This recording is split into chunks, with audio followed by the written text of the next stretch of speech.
નમસ્કાર મિત્રો, આજે આપણે આલ્કોહોલ, ફિનોલ અને ઇથર સંયોજનો એના વિશે ચર્ચા કરવાના છીએ। વાસ્તવમાં આપણે ઓક્સિજન યુક્ત કાર્બનિક સંયોજનો એના વિશે ચર્ચા કરવાના છીએ। મિત્રો, ઓક્સિજન યુક્ત કાર્બનિક સંયોજનો જે છે એમાં કાર્બન અને ઓક્સિજન કા એકલ બંધથી જોડાયેલા હોય અને કાર્બન અને ઓક્સિજન કા તો ડબલ બંધથી જોડાયેલા હોય, એટલે દ્વિબંધથી જોડાયેલા હોય। એમાં આલ્કોહોલ, ફિનોલ, ઇથરમાં આલ્કોહોલ, ફિનોલ અને ઇથર એમાં કાર્બન છે એ ઓક્સિજન સાથે એકલ બંધથી જોડાયેલા હશે, જ્યારે આલ્ડિહાઇડ, કીટોન અને કાર્બોક્સિલિક એસિડ તથા એના વ્યુત્પન્નો જે છે એમાં કાર્બોનિલ સમૂહ સ્વરૂપે એટલે સી ડબલ બંધ ઓ સ્વરૂપે કાર્બન અને ઓક્સિજન રહેલા હોય છે। આ તમામને ઓક્સિજન યુક્ત કાર્બનિક સંયોજન તરીકે જ અભ્યાસ કરીએ છીએ। તો મિત્રો, આપણે વારાફરતી આ બધા સંયોજનો વિશે ચર્ચા કરવી છે, જેમાં આજે આપણે શરૂઆત કરશું આલ્કોહોલ સંયોજનથી। તો આલ્કોહોલ, ફિનોલ, ઇથર એ આપણું જે 12મા ધોરણનું ચેપ્ટર જે છે એ પૈકી ફક્ત આલ્કોહોલ અંગે આજે આપણે ચર્ચા કરવાના છીએ। તો શરૂઆત કરીએ મિત્રો આલ્કોહોલ સંયોજનથી। તો આલ્કોહોલ સંયોજન કોને કહેવાય? તો કે sp3 સંકરણ ધરાવતા કાર્બન સાથે જ્યારે OH સમૂહ એટલે કે હાઇડ્રોક્સિલ સમૂહ જોડાયેલ હોય ત્યારે તેને શું બોલવામાં આવે છે મિત્રો? તો કે ત્યારે એને આપણે કહીએ છીએ આલ્કોહોલ। સામાન્ય રીતે તમે જાણો જ છો કે આલ્કોહોલ સંયોજનો જે છે એ મિથેનોલ, ઇથેનોલ,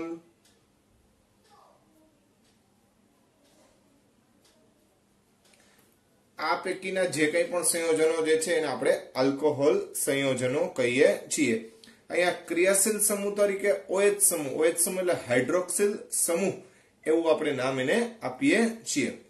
મિત્રો, મિથેનોલ માટે એક સામાન્ય નામ છે, મિથેનોલનું એક સામાન્ય નામ યાદ રાખવું બધાએ, મિથેનોલ CH3OH। મિથેનોલ એ IUPAC નામ છે, પણ એનું સામાન્ય નામ જે છે એ વુડ સ્પિરિટ એના તરીકે એને ઓળખવામાં આવે છે, તેમજ કાર્બિનોલ એવું નામ પણ એને આપવામાં આવે છે। એક જ કાર્બન યુક્ત આલ્કોહોલ જેને આપણે કાર્બિનોલ એના તરીકે પણ ઓળખીએ છીએ। આ જ રીતના ઇથેનોલ CH3OH જે છે, ઇથેનોલ જે એનું IUPAC નામ છે, પણ સામાન્ય નામની અંદર ઇથાઇલ આલ્કોહોલ જે છે એને આપણે ગ્રેઇન આલ્કોહોલ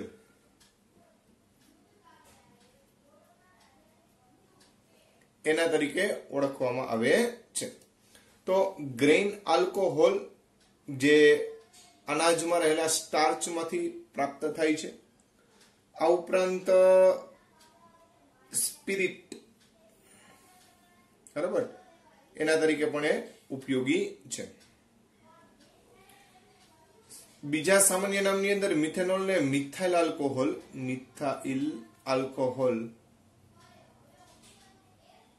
તેમજ આને ઇથાઇલ આલ્કોહોલ તરીકે ગણવામાં આવે। મિત્રો, અહીંયા સૂત્ર ભૂલથી CH3OH લખાઈ ગયું છે, CH3CH2OH ઇથેનોલ, અથવા ટૂંકમાં લખો હોય તો C2H5OH તરીકે લઈ શકાય। આ ઇથેનોલ થયું। તો ઇથેનોલ જેને આપણે ગ્રેઇન આલ્કોહોલ અથવા સ્પિરિટ અથવા ઇથાઇલ આલ્કોહોલ એવા સામાન્ય નામથી પણ ઓળખીએ છીએ। આ બંને IUPAC નામ છે, બાકીના બધા સામાન્ય નામ છે। તો આ બહુ સિમ્પલ માહિતી થઈ ભાઈ આલ્કોહોલ સંયોજનની બાબતમાં। હવે આલ્કોહોલ સંયોજન જે છે એના વર્ગીકરણમાં તમને ખ્યાલ જ છે મિત્રો કે sp3 સંકરણ યુક્ત કાર્બન જે છે, sp3 સંકરણ યુક્ત કાર્બન, આ કાર્બન જે છે એની સાથે કેટલી સંયોજકતા પૂર્ણ થયેલી છે એના આધારે, એટલે અન્ય કેટલા કાર્બન જોડાયેલા છે એના આધારે આ OH સમૂહ જે છે વર્ગીકૃત થાય, કા પ્રાથમિક કહેવાય, કા દ્વિતીયક કહેવાય અને કા તૃતીયક કહેવાય। જો OH સમૂહ ધરાવતો કાર્બન એક જ કાર્બન સાથે જોડાયેલો અન્ય, તો આપણે એને પ્રાથમિક કહીએ છીએ, બાકી દ્વિતીયક કહીએ છીએ, બાકી શું કહીએ છીએ? તૃતીયક કહીએ છીએ। દાખલા તરીકે આપને પૂછવામાં આવે કે CH3CHOH CH3 આપેલ સંયોજન જે છે એ કયા પ્રકારનો આલ્કોહોલ ગણાય? તો તમે જાણો છો એ પ્રમાણે કે OH સમૂહ જે કાર્બન સાથે જોડાયેલો છે અન્ય 1 અને 2 ટોટલ 2 કાર્બન સાથે ડાયરેક્ટલી અટેચ થયેલો છે, માટે એને આપણે દ્વિતીયક આલ્કોહોલ એવો શબ્દ બોલીએ છીએ. આ દ્વિતીયક આલ્કોહોલ છે. કેવો છે મિત્રો? દ્વિતીયક આલ્કોહોલ. તો આ વસ્તુ ધ્યાનમાં રાખજો. સાથે સાથે અહીંયા દ્વિતીયક આલ્કોહોલના સંદર્ભમાં એક બીજી ચોખવટ પણ કરી લઈએ મિત્રો. અહીંયા ક્યારેક સામાન્ય નામની અંદર એક ગૂંચવાળો ઉદ્ભવે છે. દાખલા તરીકે C4, આનું એક સામાન્ય પેલા સૂત્ર જોઈ લઈએ આપણે, આલ્કોહોલનું સામાન્ય સૂત્ર. તો આલ્કોહોલ એટલે CnH2n+1 OH. આ રીતે આપણે આલ્કોહોલને સામાન્ય સૂત્રના સંદર્ભમાં દર્શાવી શકીએ. હવે દાખલા તરીકે આપણે 4 લઈએ, C4, તો H9OH ના સંદર્ભમાં આપણે બ્યુટેનોલ જે છે એને આપણે દર્શાવી શકીએ. હવે બ્યુટેનોલ જે છે C4H9OH એના શક્ય સમઘટકો વિચારવા જાય તો 1 2 3 4 કાર્બન. પ્રથમ અહીંયા OH સમૂહ આપણે લગાડી દઈએ, પછી 1 2 3 4 કાર્બન. અહીંયા OH સમૂહ લગાડી દઈએ, 1 2 3 કાર્બન, ચોથો કાર્બન આ રીતે, અને OH સમૂહ લગાડી દઈએ, અને 1 2 3 કાર્બન, ચોથો કાર્બન અહીંયા, અને આપણે અહીંયા OH સમૂહ લગાડી દઈએ. તો મિત્રો અહીંયા તમે જુઓ, આના 4 વેરિયન્ટ જે છે એટલે કે જુદા જુદા ઘટકો ઉત્પન્ન થયા.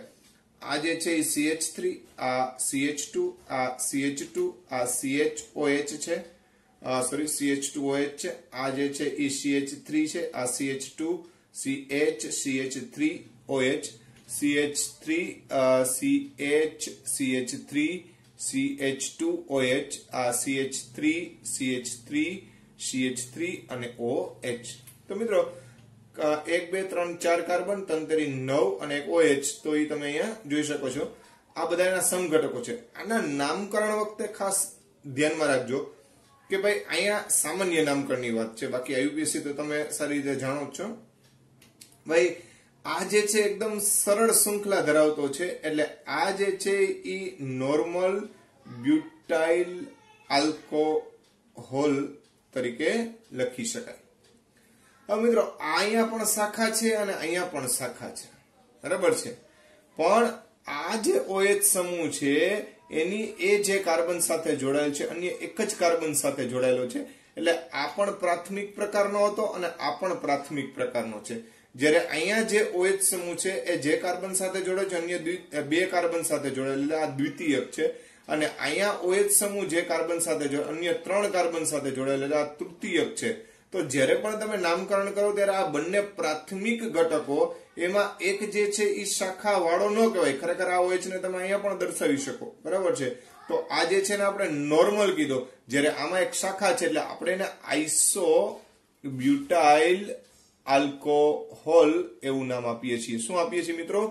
નોર્મલ બ્યુટાઇલ આલ્કોહોલ એના તરીકે દર્શાવીએ છીએ. એટલે આ નોર્મલ બ્યુટાઇલ આલ્કોહોલ તરીકે દર્શાવીએ, બરાબર છે. જ્યારે આને આપણે દ્વિતીયક ગણશું, દ્વિતીયક બ્યુટાઇલ આલ્કોહોલ, અને આ જે છે એને તૃતીયક બ્યુટાઇલ આલ્કોહોલ એના તરીકે આપણે દર્શાવીએ છીએ. તો મિત્રો આ બધામાં જે ફેર છે એ શું, તો એના સંદર્ભે આપણે ચર્ચા કરી.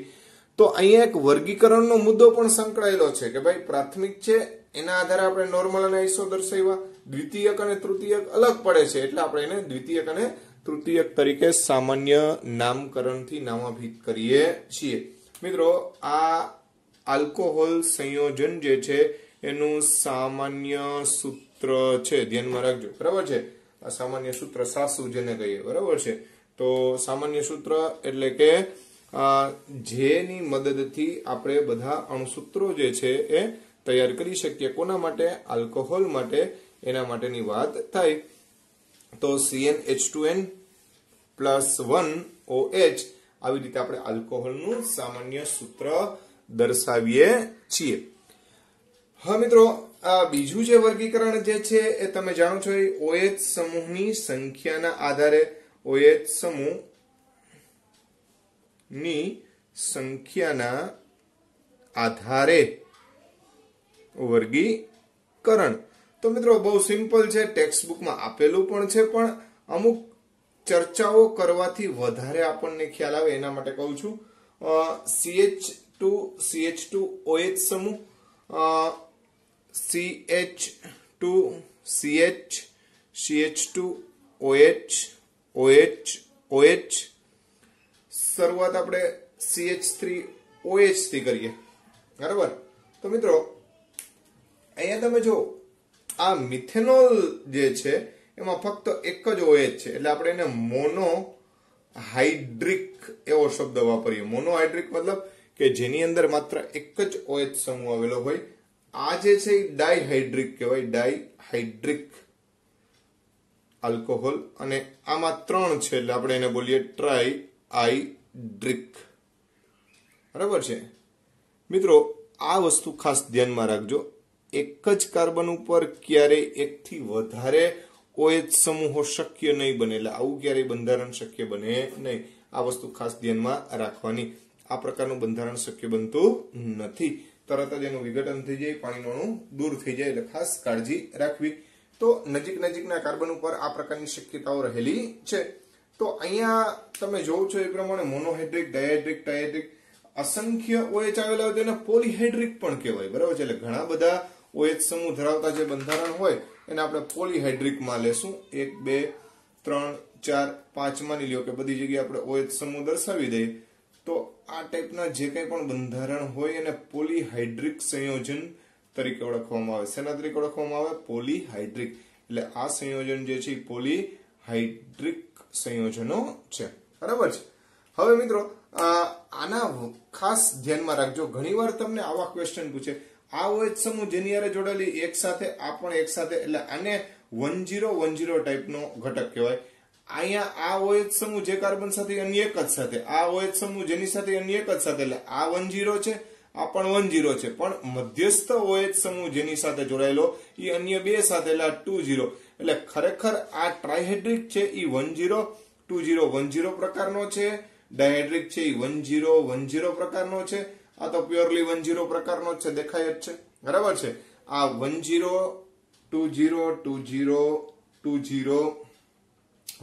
પ્રકારનો સંયોજન ગણાય. તો આવી રીતે પણ આપણે પૂછી શકે, એટલે ધ્યાનમાં રાખજો. આનું સામાન્ય નામ ગ્લિસરોલ છે, ગ્લિસરોલ અથવા ગ્લિસરાઇલ એવો શબ્દ પણ આપણે કહીએ છીએ. જે તમે સેપોનિફિકેશન એટલે સાબુનીકરણ પ્રક્રિયા દરમિયાન આ સંયોજનનું નામ સાંભળેલું હશે, બરાબર છે, ગ્લિસરોલ. આ રીતે પણ આમ કોઈ જગ્યાએ તમે આ રીતે પણ એને જોયેલો હોઈ શકે. તો આ ગ્લિસરોલ જે છે એનું બંધારણ છે જે ટ્રાયહાઇડ્રિક આલ્કોહોલ છે, અથવા 1020 પ્રકારનો આલ્કોહોલ છે એવું કહી શકાય. આ ઇથિલિન ગ્લાયકોલ તરીકે ઓળખાય છે, ઇથિલિન ગ્લાયકોલ. મિત્રો આ અગત્યના નામ છે એટલે આપણે એને અહીંયા દર્શાવેલા છે. તો આ રીતે પણ આપણે ઉપયોગી બની શકે. આ ડાયહાઇડ્રિક આલ્કોહોલ, આ ટ્રાયહાઇડ્રિક આલ્કોહોલ, આ ગ્લિસરોલ અથવા ગ્લિસરાઇલ સંયોજન છે. આ જે છે એ ડાયહાઇડ્રિકમાં આપણે એને ઇથિલિન ગ્લાયકોલ કહીએ છીએ. IUPAC નામ તરીકે ઇથેન 1,2-ડાયઓલ, ઇથેન 1 અને 2 ડાયઓલ. અહીંયા જે છે પ્રોપેન 1,2,3-ટ્રાયઓલ, એવી રીતે આપણે નામાભિત કરીએ છીએ. એ બધી વાત થઈ IUPAC નામકરણની, જે ઓલરેડી આપણે શીખી ગયા છીએ. તો મિત્રો અહીંયા આવા સંયોજન જે છે એ OH સમૂહની સંખ્યાના આધારે આપણે એને વર્ગીકૃત કરેલા છે. તો આ વાત થઈ કેટલાક નામકરણના સંદર્ભે તેમજ વર્ગીકરણના સંદર્ભે આલ્કોહોલ સંયોજનો જે છે એને આપણે રજૂ કરેલા હતા. હવે અહીંયા મોનોહાઇડ્રિક આલ્કોહોલના સંદર્ભમાં જ આપણે કેટલીક વિશિષ્ટ પ્રક્રિયાઓ જે છે, ભાઈ ટેક્સ્ટ બુક સિવાયની વાત કરું છું, બરાબર છે. ટેક્સ્ટ બુકમાં જે આપેલી છે એ તો તમે ઓલરેડી તૈયાર કરવાની જ છે અને તમે તૈયાર કરતા જ હોવ છો, પણ એ સિવાયની જે પ્રક્રિયાઓ જે છે એને આપણે ધ્યાનમાં લઈ અને JEE નીટની તૈયારી કરતા હોય તો આલ્કોહોલ સંયોજન ની બનાવટની પ્રક્રિયાઓ, જેમાં આપણે બધી પ્રક્રિયાઓને ધ્યાને નથી લેતા મિત્રો, બરાબર, પણ અમુક પ્રક્રિયાઓ જે છે એને ધ્યાને લઈએ છીએ કે જે પ્રમાણમાં વિશેષ હોય એવી પ્રક્રિયાઓને ધ્યાનમાં લઈ લે. તો આલ્કોહોલ સંયોજનની બનાવટની અંદર આલ્કેનનું આપણે ઓક્સિડેશન કરીએ, આલ્કેન ના ઓક્સિડેશન વડે, બરાબર છે, એના વડે પણ આપણને આલ્કોહોલ પ્રાપ્ત થાય.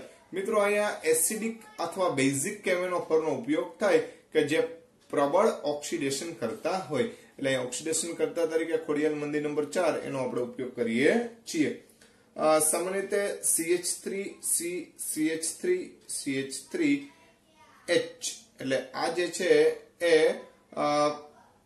બ્યુટેન છે, જેની પ્રક્રિયા ઓક્સિડેશન કેમેનોફોર અને એસિડિક માધ્યમ રાખીએ, એટલે એસિડિક કેમેનોફોરની હાજરીમાં આપણે જેવું ગરમ કરશો એટલે ઓક્સિજન જે છે એ અહીંયા દાખલ થઈ જશે, એટલે CH3C CH3 CH3OH. તો આ રીતે ટૂંકમાં બ્યુટેનોલ જે છે એ આપણને પ્રાપ્ત થશે. અને હમણાં જ આપણે કીધું હતું તૃતીયક બ્યુટાઇલ આલ્કોહોલ એના તરીકે આપણે એને ઓળખીએ છીએ, જેની બનાવટ આ રીતે કરી શકાય. તો આલ્કેનના ઓક્સિડેશન વડે, એટલે કે આલ્કેન જેવા સંયોજનનું જ્યારે આપણે કેમેનોફોર જેવા ઓક્સિડેશન કરતાની મદદથી ઓક્સિડેશન કરીએ ત્યારે અહીં આપણને આલ્કોહોલ પ્રાપ્ત થશે. ત્યારબાદ આલ્કાઇલ હેલાઇડ સંયોજન જે છે એની પ્રક્રિયા પણ આપણે શીખી ગયા છીએ. તો આલ્કાઇલ હેલાઇડ માંથી આલ્કોહોલ. મિત્રો આ પ્રક્રિયા બહુ સિમ્પલ છે કે ભાઈ આલ્કાઇલ હેલાઇડ એટલે તમને બધાને ખબર જ છે કે ભાઈ RCl એટલે આલ્કાઇલ હેલાઇડ. જ્યારે આની એક્વાયસ એટલે કે જલીય KOH સાથે પ્રક્રિયા કરવામાં આવે અથવા આ ન રાખવું હોય મિત્રો તો ભેજયુક્ત Ag2O એટલે કે સિલ્વર ઓક્સાઇડ એની મદદ પણ તમે લઈ શકો, બરાબર છે. એની મદદથી આપણને ROH પ્રાપ્ત થાય. શું પ્રાપ્ત થાય? ROH. તો ભાઈ આ રીતે તમે આલ્કોહોલ સંયોજન જે છે એ બનાવી શકો. સાથે સાથે ઉપનિપદ તરીકે KCl, બરાબર, KCl પ્રાપ્ત થાય, અથવા તો માની લો કે Ag2O હોય તો AgCl જે છે એ આપણને પ્રાપ્ત થશે. તો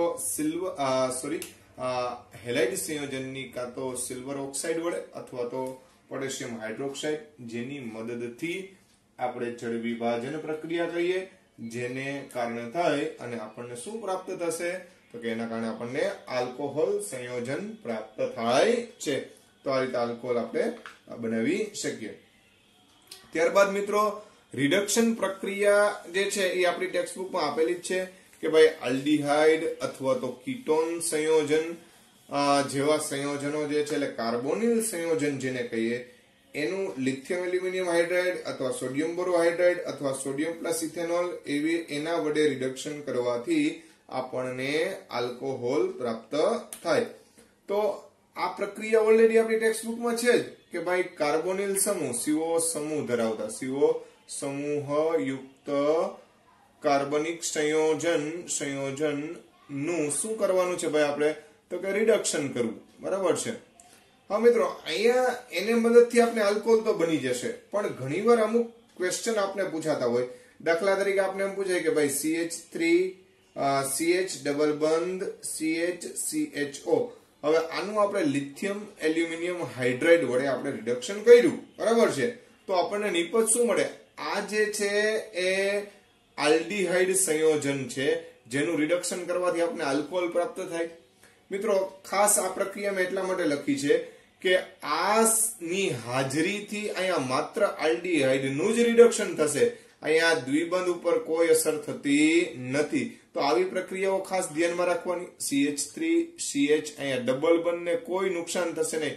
ખરેખર તો રિડક્શનના કારણે જો ડબલ બંધ તૂટવાનો હોય તો એ પણ આપણે દર્શાવવું જોઈએ, પણ ડબલ બંધ ઉપર કોઈ અહીંયા અસર થતી નથી. ફક્ત આલ્ડીહાઇડ નું રૂપાંતરણ પ્રાથમિક આલ્કોહોલ એટલે CH2OH સમૂહમાં થશે. તો આ રીતે ટૂંકમાં આ ખાસ ધ્યાનમાં રાખજો કે લિથિયમ એલ્યુમિનિયમ હાઇડ્રાઇડ ફક્ત આલ્ડીહાઇડ ઉપર જ એટેક કરે, એટલે કે આલ્કીન સંયોજન જે છે એના ઉપર એ એટેક કરતો નથી. તો આવી જે વિશેષતાઓ છે એને ધ્યાનમાં લેવાની. બીજી એક વાત કે આ કાર્બોનિલ સમૂહ સંયોજનમાં RCONH2 એટલે જો એમાઇડ આવેલો હોય, શું આવેલો હોય? એમાઇડ. અને જો તમે એનું રિડક્શન કરશો, એમાઇડ નું શું કરવામાં આવે? રિડક્શન. લિથિયમ એલ્યુમિનિયમ હાઇડ્રાઇડ વડે રિડક્શન કરશો તો અહીંયા RCH2NH2 એટલે કે એમાઇન સંયોજન બને, એમાઇન બને. બરાબર છે. અહીંયા આલ્કોહોલ બનતો નથી, આલ્કોહોલ ન બને. આ એક વસ્તુ ધ્યાનમાં રાખજો. આ એમાઇડ એવું સંયોજન છે કે એ કાર્બોનિલ તો કહેવાય, એટલે કાર્બોનિલ સંયોજનનું જ વ્યુત્પન્ન કહેવાય. એમ છતાં પણ એના રિડક્શન થી એમાઇન મળે, અહીંયા આલ્કોહોલ પ્રાપ્ત થતો નથી. તો આ વસ્તુ ધ્યાનમાં રાખજો. ત્યારબાદની જો વાત કરવા જાય તો બનાવટની અંદર આપણે ઇથરની પ્રક્રિયા જે છે એને ધ્યાનમાં લઈએ તો ઇથર વડે પણ આલ્કોહોલ સંયોજન આપણે બનાવી શકીએ. તો ઇથરની મદદથી આલ્કોહોલ ઇથર વડે, બરાબર છે, શું બનાવશું? આલ્કોહોલ. તો ઇથર એટલે ROR લ્યો અથવા R ડેશ લ્યો, એનું આપણે મંદ સલ્ફ્યુરિક એસિડ વડે શું કરી નાખીએ? જળ વિભાજન. તો મિત્રો જળ વિભાજન એટલે H+ અને OH-. તો અહીંથી આપણે કટકો કરી નાખીએ તો આ નેગેટિવ થાય, આ કેવો થાય? પોઝિટિવ. તો આને H આપો અને શું આપો? OH. તો અહીંયા તમને 2 મોલ ROH પ્રાપ્ત થશે, અથવા એક ROH પ્રાપ્ત થાય અને એક R-OH પ્રાપ્ત થાય. જો બંને સમાન હશે તો સમાન આલ્કોહોલ પ્રાપ્ત થશે, અને જો આ ઘટક અસમાન હશે તો આપણે R-OH સ્વરૂપે દર્શાવેલું છે. તો આ રીતે ટૂંકમાં આપણને આલ્કોહોલ પ્રાપ્ત થાય. આ કોની મદદથી થયું? ઇથરના જળ વિભાજન વડે. મિત્રો મેં તમને હમણાં જ વાત કરી હતી કે ભાઈ સેપોનિફિકેશન, જેને સાબુનીકરણ પણ કહેવામાં આવે, સાબુનીકરણ ઘટના. તો વાસ્તવમાં તો સાબુનીકરણની ઘટના છે સાબુની બનાવટ માટેની પ્રક્રિયા છે. એમ છતાં પણ આપણે એવું બોલી શકીએ કે ફેટી એસિડ સંયોજન, ફેટી એસિડ અથવા તો એના એસિડ, ફેટી એસિડના એસ્ટર સંયોજન, ફેટી એસિડના એસ્ટર સંયોજન નું આલ્કલી વડે, આલ્કલી એટલે બેઝ વડે, આલ્કલી વડે જળ વિભાજન કરવાથી આપણને આલ્કોહોલ અને એસિડ પ્રાપ્ત થાય. એટલે કહેવાનો અર્થ એ છે મિત્રો કે જ્યારે પણ આપણે એસ્ટરનું જળ વિભાજન કરશું ત્યારે આપણને એસિડ અને આલ્કોહોલ એ પ્રાપ્ત થાય. તો આ પણ આલ્કોહોલની બનાવટ માટેની એક પ્રક્રિયા જે છે એને આપણે વિચારી શકીએ. તો આ વસ્તુ ધ્યાનમાં રાખજો. ત્યાર પછી આપણે ટેક્સ્ટબુક ની અંદર તમે જાણો છો એ પ્રમાણે ગ્રિગ્નાર્ડ પ્રક્રિયા આવે છે. મિત્રો આ ગ્રિગ્નાર્ડ પ્રક્રિયાની એક વિશેષતા, આપણે અહીંયા પ્રક્રિયા નથી સમજવી પણ ખાસ ધ્યાનમાં રાખજો કે ગ્રિગ્નાર્ડ પ્રક્રિયક એવો છે, પ્રક્રિયક કે જેની મદદથી 10, 20 અને 30 ત્રણેય પ્રકારના આલ્કોહોલ મળે છે, આલ્કોહોલ બને છે. બરાબર છે. એટલે ત્રણેય પ્રકારના જો આપણે આલ્કોહોલ બનાવવા હોય તો એના માટે આપણે કઈ પ્રક્રિયાનો ઉપયોગ કરીએ? ગ્રિગ્નાર્ડ પ્રક્રિયક વડે. ખ્યાલ આવે છે? ગ્રિગ્નાર્ડ પ્રક્રિયકને ટૂંકમાં આપણે RMGX વડે દર્શાવીએ છીએ. જો ફોર્માલ્ડિહાઇડ લેવામાં આવે HCHO તો પ્રાથમિક આલ્કોહોલ પ્રાપ્ત થાય. અન્ય કોઈ પણ આલ્ડીહાઇડ લેવામાં આવે તો દ્વિતીયક પ્રાપ્ત થાય. અને જો કીટોન લેવામાં આવે CH3COCH3 તો આપણને તૃતીયક આલ્કોહોલ પ્રાપ્ત થાય છે. આ એની વિશેષતા ખાસ ધ્યાનમાં રાખજો. આલ્ડીહાઇડમાં માત્ર ફોર્માલ્ડિહાઇડ જ ચાલે તો પ્રાથમિક, અન્ય કોઈ પણ આલ્ડીહાઇડ એટલે ફોર્માલ્ડિહાઇડ સિવાયના કોઈ પણ આલ્ડીહાઇડ લઈએ તો દ્વિતીયક, અને કીટોન લઈએ તો આપણને તૃતીયક આલ્કોહોલ પ્રાપ્ત થાય છે. એટલે તમારે કયા પ્રકારનો આલ્કોહોલ જોઈએ છે એ પ્રકારે તમારે શું લેવાનો થાય તો કે આલ્ડીહાઇડ અને કીટોનની પસંદગી કરવાની. બરાબર છે. ગ્રિગ્નાર્ડ પ્રક્રિયક તો જે તે હોય એ જ ચાલે, એમાં કોઈ વાંધો છે નહીં. તો આ રીતે પ્રાથમિક, દ્વિતીયક અને તૃતીયક ત્રણેય પ્રકારના આલ્કોહોલ બનાવવા માટે ગ્રિગ્નાર્ડ પ્રક્રિયક અતિ મહત્વનો ઘટક છે. આ વસ્તુ ધ્યાનમાં રાખજો. હવે એક છેલ્લી પ્રક્રિયા જે છે એ પણ એક વિશેષ પ્રક્રિયાના સંદર્ભમાં આપણે વિચારવી છે. તો મિત્રો અહીંયા આપણે એમાઇન સંયોજન જે છે એ આપણે એમાઇન યુક્ત કાર્બનિક સંયોજનોમાં પણ આપણે એનો અભ્યાસ આવશે, પણ અહીંયા એક વિશેષતાના સંદર્ભમાં થોડું ધ્યાને લઈ લઈએ તો એમાઇન સંયોજનો જે છે એની પ્રક્રિયા દ્વારા પણ આલ્કોહોલ પ્રાપ્ત થશે. હવે મિત્રો એમાઇન સંયોજન એટલે RNH2 જેને આપણે એમાઇન સંયોજન કહીએ છીએ. આ એમાઇન સંયોજનની HNO2 જેને આપણે નાઇટ્રસ એસિડ બોલીએ છીએ. શું બોલીએ છીએ? Nitrous acid. હવે નાઇટ્રસ એસિડ બનાવવો પડે એના માટે NaNO2 સોડિયમ નાઇટ્રાઇટ અને HCl ની પ્રક્રિયા કરવામાં આવે. એટલે હંમેશા આનું મિશ્રણ લેવામાં આવે જેમાંથી HNO2 નાઇટ્રસ એસિડ બને. આ લ્યો અથવા આ ખરેખર તો આ લેવાથી આ મળશે અને એ આપણો મુખ્ય પ્રક્રિયક છે. આ શું કરી શકે મિત્રો? તો કે ભાઈ એ આલ્કોહોલ બનાવે ROH વત્તા સાથે સાથે આપણે ડાયનાઇટ્રોજન ઉત્પન્ન થાય. અહીંયા વિશેષ પ્રક્રિયામાં NaCl પણ અહીંયા પ્રાપ્ત થશે અને પાણીના અણુઓ પણ પ્રાપ્ત થશે. વાસ્તવમાં પ્રક્રિયા જે છે એ કઈ રીતે થઈ? તો કે RNH2 જે હતો RNH2 એની જ્યારે HNO2 સાથે પ્રક્રિયા થાય ત્યારે RN2 પ્લસ અને Cl માઇનસ આવો એક ઘટક ઉત્પન્ન થાય આ બંનેની પ્રક્રિયાની મદદથી. હવે જ્યારે એનું જળ વિભાજન કરવામાં આવે ત્યારે ROH પ્રાપ્ત થાય. બરાબર છે. વાસ્તવમાં અહીંયાથી આપણે N2 દૂર કરીએ એટલે R પોઝિટિવ આયન સાથે સાથે Cl નેગેટિવ આયન અને N2 ઉત્પન્ન થાય. હવે આનું જ્યારે OH માઇનસ સાથે પ્રક્રિયા કરે એટલે પાણી જળ વિભાજન થાય ત્યારે આપણને ROH પ્રાપ્ત થાય સાથે સાથે H2O ના કારણે HCl અને N2 જે છે એ પ્રાપ્ત થશે એવું આપણે વિચારી શકીએ. એટલે આ રીતે આલ્કોહોલ મળે. કહેવાનો મતલબ એ છે મિત્રો કે આ પ્રક્રિયા કાર્બોકેટાયન મારફત થાય. તો ભાઈ આ વાક્ય આપણને શું મદદ કરશે? તો કે ભાઈ ઘણીવાર એવું થાય, દાખલા તરીકે હું ઉદાહરણ લઉં છું CH3 CH2 NH2 જેને આપણે ઇથાઇલ એમાઇન કહીએ છીએ. બહુ સિમ્પલ પ્રક્રિયા. HNO2 એની હારે પ્રક્રિયા કરી NaNO2 HCl. તો વાસ્તવમાં અહીંયા CH3 CH2 આયન ઉત્પન્ન થયો એની હારે OH માઇનસ જોડાઈ જશે એટલે આપણો એકદમ સિમ્પલ આયન ની મદદથી એટલે કે ઇથેનોલ બની જાય. આમાં કોઈ પ્રોબ્લેમ આવતો નથી. જે મૂળભૂત ઘટના જે છે એના પ્રમાણે જ આ ઇથેનોલ બન્યો.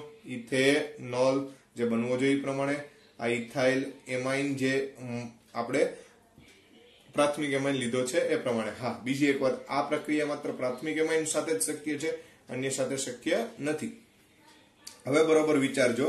માની લ્યો કે ઇથેનોલની જગ્યાએ આપણે પ્રોપેનોલ લઈએ. બરાબર છે? બરોબર સમજો મિત્રો. પ્રોપાઇલ એમાઇન લઈએ. CH3 CH2 CH2 NH2 ethyl amine ને જગ્યાએ પ્રોપાઇલ એમાઇન લેવામાં આવ્યો. આ છે પ્રોપાઇલ એમાઇન. સામાન્ય નામ લખ્યું છે એમાઇન, ખરેખર નોર્મલ પ્રોપાઇલ એમાઇન અથવા 1 એમિનો પ્રોપેન એવી રીતે આપણે નામ આપીએ છીએ. આની જ્યારે HNO2 સાથે પ્રક્રિયા થાય નાઇટ્રસ એસિડ સાથે તો આમાં પણ આવું જ થશે મિત્રો. CH3 CH2 CH2 positive ion સાથે Cl માઇનસ અને N2 ઉત્પન્ન થાય. આ N2 અને Cl માઇનસ. હવે આનું જ્યારે H2O સાથે પ્રક્રિયા કરો બરાબર છે તો જળ વિભાજનથી આલ્કોહોલ બને. પણ મિત્રો તમે જાણો છો એ પ્રમાણે કે આ જે છે પ્રાથમિક કેટાયન થયો એના કારણે અહીંયા આ H શિફ્ટિંગ થશે એટલા માટે CH3 CH પોઝિટિવ અને CH3 એટલે કે દ્વિતીયક કાર્બોકેટાયનમાં આ ફેરવાઈ જશે. કેમ કે પ્રાથમિક કરતા દ્વિતીયક કેટઆયન વધુ સ્થાયી છે. બરાબર છે? એટલે અંતિમ નિપજ આપણને CH3 CHOH CH3 જેને કહેવાય દ્વિતીયક આલ્કોહોલ મળે. શું મળે મિત્રો? દ્વિતીયક આલ્કોહોલ. તો મિત્રો અહીંયા આ કેટાયન મારફત પ્રક્રિયા થતી હોવાના કારણે થઈ અને સામાન્ય સંજોગોમાં આપણને અહીંયા જે કંઈ પણ કેટાયન મળશે એ દ્વિતીયક પ્રકારમાં મળશે. એટલે નિપજ જે છે એ આપણી દ્વિતીયક આલ્કોહોલ યુક્ત મળે છે. તો આ માહિતી ખાસ ધ્યાને લેવી. બીજું કે આમાં એક અપવાદ પણ છે કે જો અહીંયા મિથાઇલેમાઇન લેવામાં આવે મિથાઇલેમાઇન તો આપણને આલ્કોહોલ પ્રાપ્ત થતો નથી પરંતુ ઇથર પ્રાપ્ત થાય છે. શું પ્રાપ્ત થાય છે? ઇથર. જે ખરેખર અપવાદરૂપ પ્રક્રિયા છે એટલે એક અપવાદ પણ છે એને પણ ધ્યાનમાં રાખજો. ઘણીવાર અપવાદો જે છે એને ધ્યાનમાં રાખવા ખૂબ જરૂરી છે. દાખલા તરીકે મિથાઇલ એમાઇન લેવામાં આવે. શું લેવામાં આવે? Methyl amine. તો આવા સંજોગોની અંદર આપણને HNO2 વડે આલ્કોહોલ નહીં મળે, પણ ડાયમિથાઇલ ઇથર પ્રાપ્ત થશે. શું થશે મિત્રો? Dimethyl ether. તો આ એક ખાસ અપવાદ સ્વરૂપ પ્રક્રિયા છે, જેને તમે ધ્યાનમાં લેજો. તો મેં તમને કીધું એ પ્રમાણે કે જો ઇથેનોલ લીધો હોય તો ઇથાઇલ એમાઇન લેવામાં આવેલો હોય તો આપણને ઇથેનોલ જે છે એ પ્રાપ્ત થાય. પણ પ્રોપાઇલ એમાઇન જ્યારે લેવામાં આવશે ત્યારે આપણને પ્રોપેન 2 ઓલ પ્રાપ્ત થાય છે. તો આ વસ્તુ ધ્યાનમાં રાખજો. અને મિથાઇલ એમાઇન લીધો હોય તો અપવાદ રૂપ સ્વરૂપે આપણને શું મળશે? ઇથર, નહીં કે આલ્કોહોલ. તો મિત્રો અહીંયા જે કંઈ પણ અલગ અલગ અથવા વિશિષ્ટ પ્રકારની પ્રક્રિયાઓ જે હતી આલ્કોહોલ સંયોજનની બનાવટના સંદર્ભે, જેના વિશે આજે આપણે આ લેક્ચરની અંદર વિગતે ચર્ચા કરી છે. તો અહીં સુધી આપણે આલ્કોહોલની બનાવટ જે છે એની ચર્ચા પૂર્ણ કરીએ છીએ. નેક્સ્ટ ટાઈમ વધુ વિગતે ચર્ચા કરીશું.